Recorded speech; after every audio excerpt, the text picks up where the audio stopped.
Saturday afternoon. I'm waiting for Jan to show up. She's going to help me pack up some of my collections and take them to her barn back out in the country. That way I can straighten up my house a little bit. While I'm waiting for her, I thought I would read you a story. Now, those of you who have my first book, wait till you hear this one. You've probably already read this story, but I'm reading it for those who don't have my book, and you've probably already heard the story anyway, but we'll see what happens. So, if you're in the kitchen cooking, you can listen. You don't even have to look at me, which might be a good thing. This little story, I just ran across it rereading some of the things I've written and seeing all my mistakes and what have you. But, oh well, that's what's done is done. This story is called Home Away from Home. This was during the Depression years, the 10 years of 1930s. I was about 18 months old, and Daddy had taken a job. He would take a job anywhere he could get a job. Everybody was in the same position. Whatever they could find that would bring in enough money to feed their family, they would take it. Daddy was working for the WPA, the Works Project Administration. Now, listen closely. This is a short story, and you may or you may not enjoy it, but it's a story of the times. This is the way life was. Okay, I'll start with the WPA job had taken Daddy to Manchester in Clay County, Kentucky. He was building a courthouse. Our living quarters were located diagonally across the street from the construction site in a house built like a duplex. It was an old two-story dwelling in dire need of paint, but it was also the Depression years when there was no money even for food, much less painting a house. Nobody had the money for such things as upgrading an old house, especially since it was a rental house. The roof line of the porch held gingerbread trim, and a small picket fence surrounded the front yard. Now, I'm describing this so you can get a picture in your own mind of where we were living. A pretty patch of flowers were planted in the corner of the yard next to the sidewalk. We lived in one side of the duplex, and the local jailer and his wife lived in the other side with their good-for-nothing son. The jailer's wife did all the cooking for the inmates at the jail across the street. 3 times a day, she and a couple of other women carried a big wash tub filled with plates of food to the jail to feed the prisoners. Now, you know the kind of wash tub I'm talking about, the great big galvanized wash tub that you did your laundry in. The jailer would get drunk on moonshine whiskey and sometimes sit in a rocking chair in their living room with his shotgun across his lap, waiting for his wife to come home. His wife would be hiding out at our house, scared her husband would shoot her. We already had bullet holes spattered across our front door where someone had shot through the door. The bullet holes were there when we moved into the house, and we never learned who put them there. That seemed to be life as usual in the hills of Clay County, Kentucky, and everywhere else. No matter what went on around the house, at least one person was in charge of the upkeep of my 3.5-year-old sister Wanda. She never listened to Mama's instructions, and a switching of her legs meant nothing to her. She would cry a little while, and then she'd turn right back to whatever mischief caught her interest. Our drinking water came from a well behind the house, and Mama spent most of her time chasing my older sister, trying to keep her away from the well. She had already caught Wanda sitting on the side of the well one day, dangling her feet. Mama thought she was going to pass out before she could reach the kid and pull her down off the 50-foot deep well. Things like this were just daily occurrences for my sister. It took everybody in the house to keep tabs on the unpredictable, small-minded kid that never seemed to stop gambling with her own life. She didn't realize how close she was coming to being left on a stranger's doorstep in another county. It wasn't the first time Wanda had slipped out of the house and wandered up and down the busy street, but that day, Mama went in search of my sister, and she couldn't be found anywhere in the house or the backyard. Another situation where Daddy had to be called home from the job to help search for her. Now, you picture calling your daddy home from his job. Okay.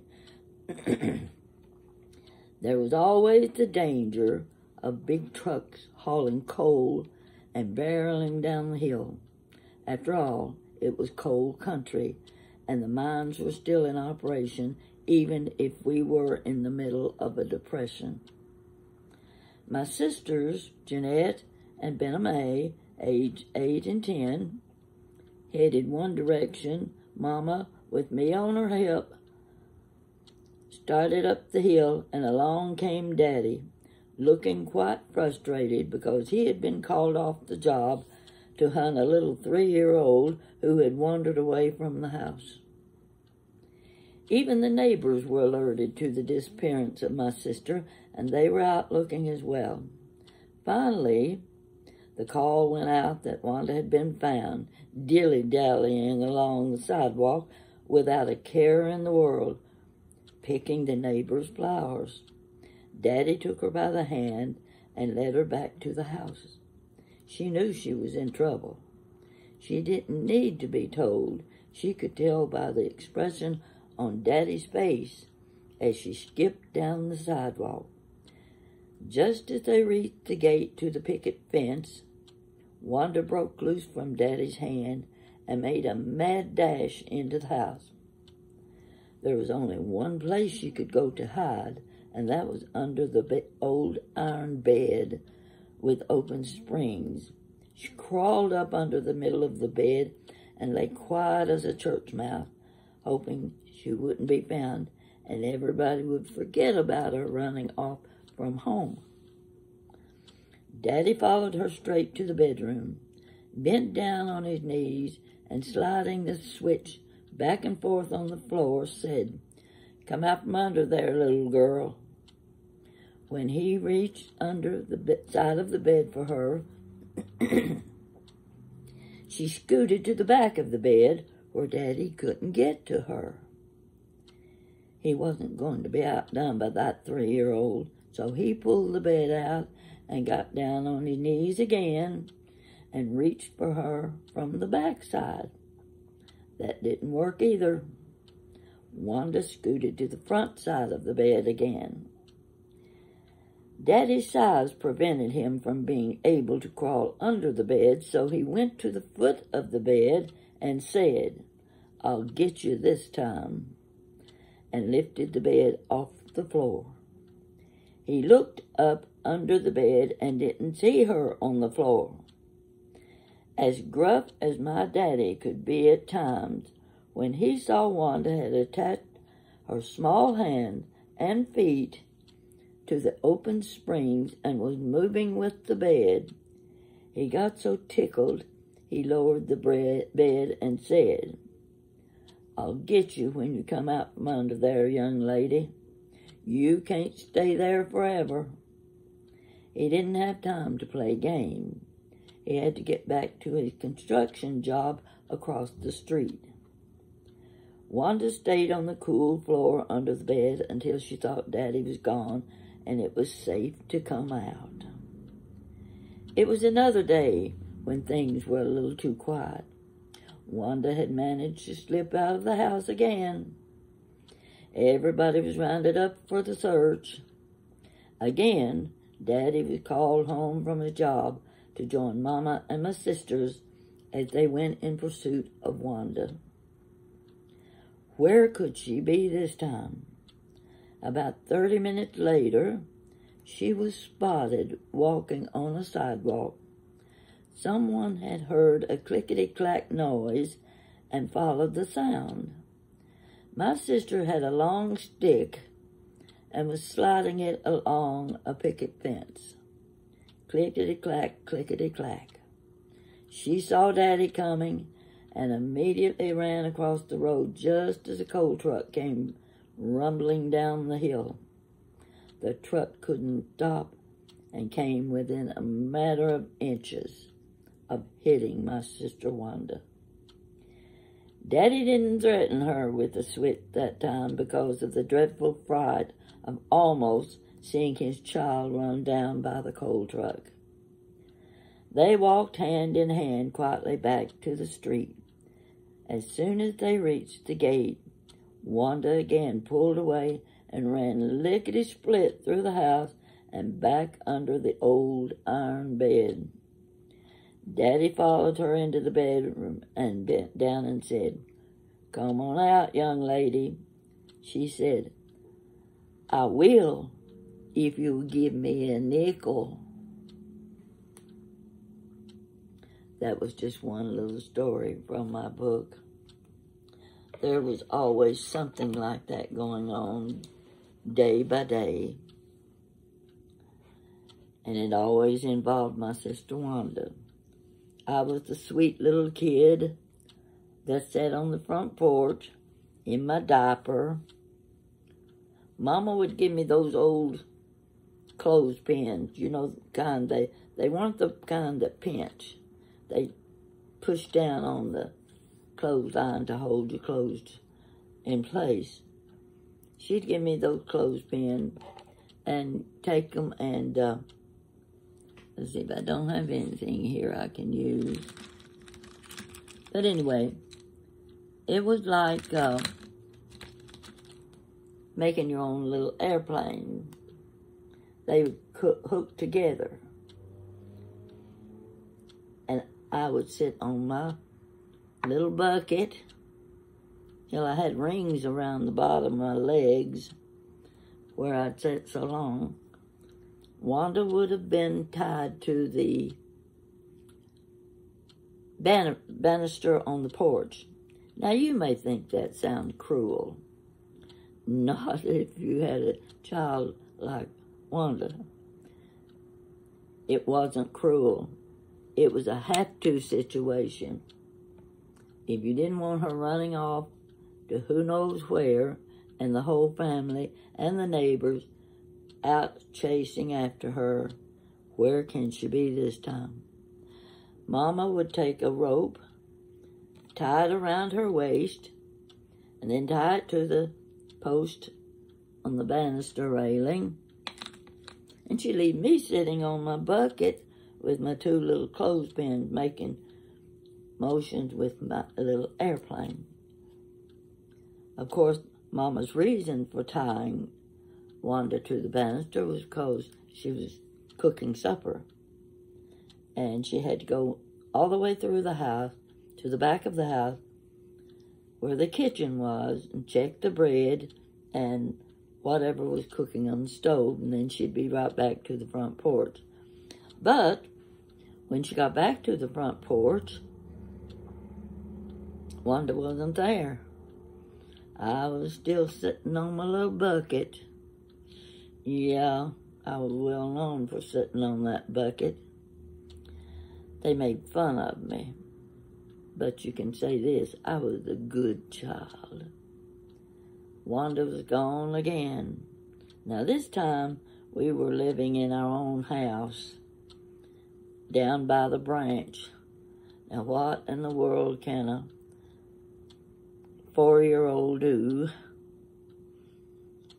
What damage can she do? And will she go down to the branch and drown herself? Well, there were some of us kind of in the back of our mind wishing she would. But then everybody gathered and out they went searching for my sister. I'm still sitting on the bucket. You know those little old buckets about this big, and they had a little handle on them, and they usually, I think some of them came with peanut butter in them. I don't know what else. But Mama just turned that little bucket upside down and set me on it, and I was very contented. So I figured Jan would be here by now. We're going to be packing up a lot of my dishes, my collectibles, some of my Fostoria, and my Christmas decorations are scattered from one box to another. We're going to empty those boxes, and everything of like kind is going in separate boxes. Then we're going to label them, I hope. We get them labeled right. I'm bad for labeling something and then switching what's in it to another box, and when you open the box, it's not what the label says. You wouldn't do that, would you? No, I bet you don't. I'm not the average person that does everything the right way. I just do it my way because I don't have to ask questions, and nobody has to ask me questions because nobody else is in charge of my stuff. You have stuff too, don't you? Well, another thing,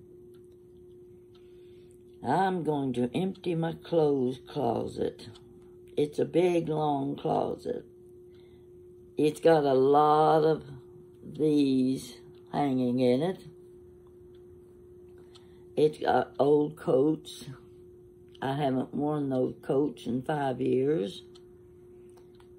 It's time for someone else who needs it to have the privilege of wearing my good coat.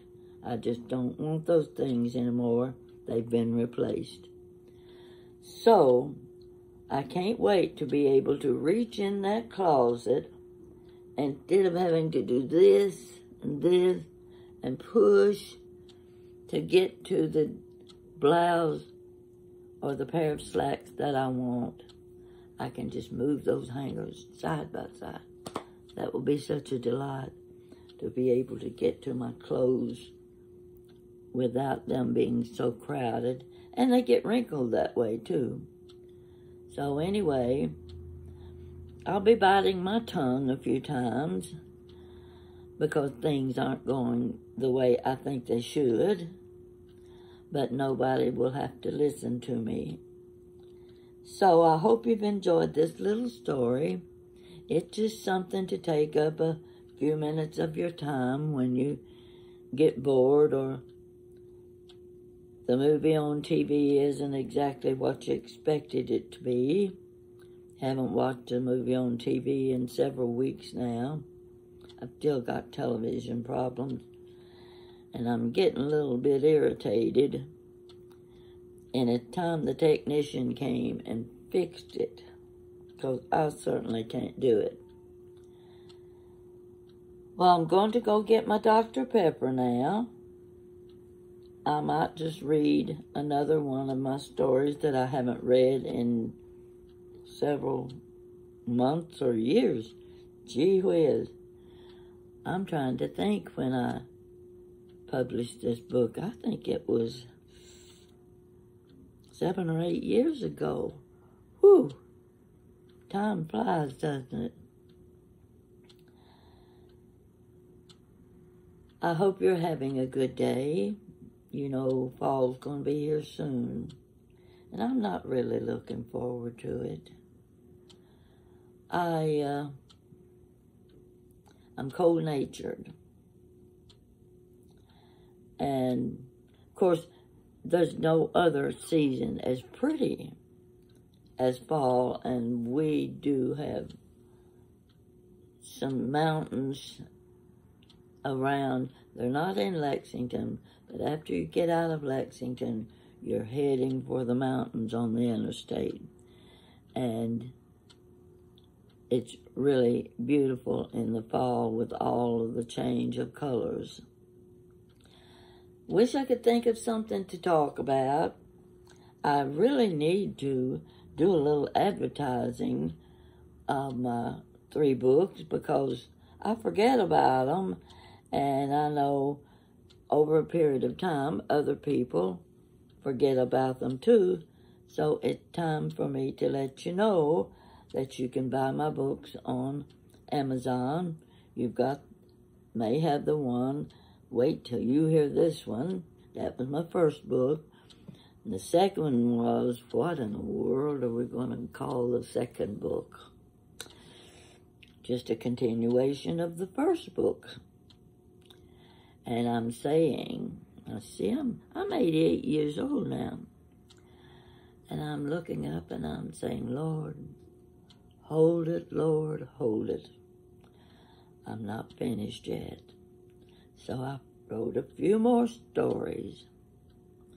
And on top of that, I've got my little cookbook around here somewhere. I think I've managed to get it back in a bookshelf. It's called Make Mine the Blue Plate Special. And you know, I just love the story behind the Blue Plate Special.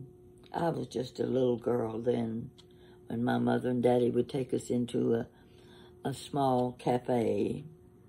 You didn't have all of these chain restaurants and goodness gracious, the pizzas, the Mexican parlor, the Chinese, and now and then you'll find an American restaurant if you're lucky. And that's my favorite, of course. Of course, you've got a hamburger joint on every corner. But I can make my own hamburgers. They're not bad. If I use my recipe that I got from Julia Childs, she was a doozy, wasn't she? I didn't watch her too much back in her day when she was on television every day, but she was probably the #1 cook of all, of this century, let's put it that way, the #1 cook. And so I ran across her recipe for preparing hamburgers, and it's on my channel. You'll find it. And if you try making you get good ground beef. That's the most important thing, is getting good ground beef or ground chuck. I prefer ground chuck. You can have a delicious hamburger.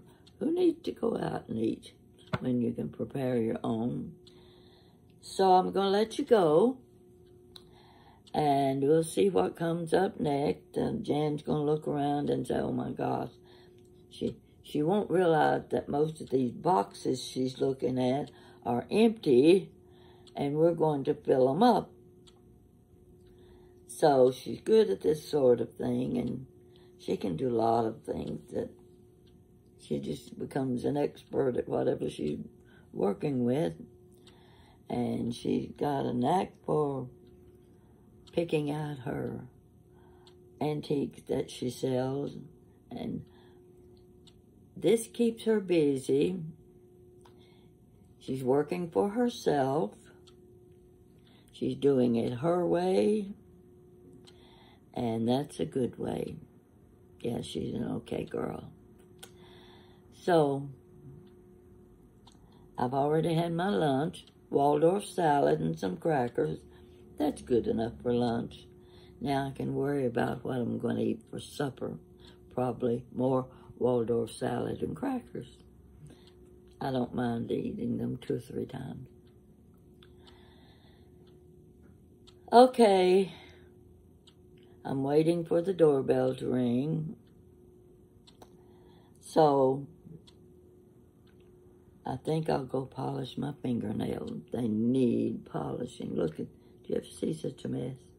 I've got thin fingernails, really thin, and they break so much, so bad, that if I don't put polish on them, they'll break off. That's all I'm going to tell you today. Read my story again, and you know, you may have children or grandchildren that will enjoy hearing little stories about little girls back during the Depression years. Thank you for watching me. I appreciate you very much. Very much.